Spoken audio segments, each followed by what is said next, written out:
Busted. Unpacking the phrase. Hello, wonderful viewers. Today, we're diving into a commonly used phrase in the English language. Busted. Have you heard it before? Wondered what it means or how to use it? Well, you're in the right place. Busted originally stems from the verb bust, which means to break, shatter, or damage.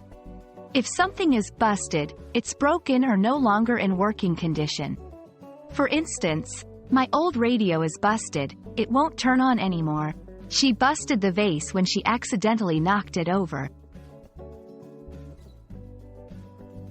In everyday speech, especially in American English, busted often has a different connotation.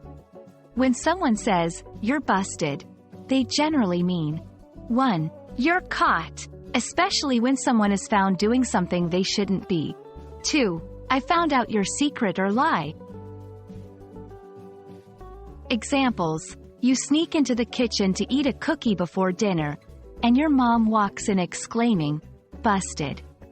Your friend finds out you've been planning a surprise party for her and says, "I know what you're up to. You can't fool me." Busted.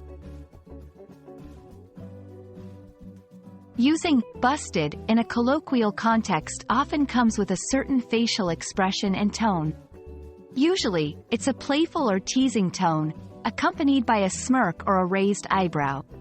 Remember, much of communication is nonverbal, so pairing the right tone and expression with the word makes all the difference.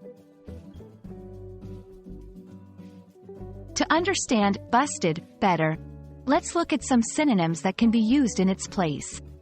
Caught, exposed, found out, discovered. Each of these words can fit contexts where busted would be used, although they might lack the playful connotation busted often carries. And that wraps up our exploration of the phrase busted. We've seen its origins, how it's used today, and even touched upon the facial expressions and tones accompanying it. The next time you hear it or read it, you'll know exactly what it means. And who knows?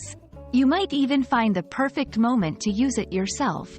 Remember, learning a language is not just about words, but also about the culture and nuances behind them. Keep learning and exploring. Until next time.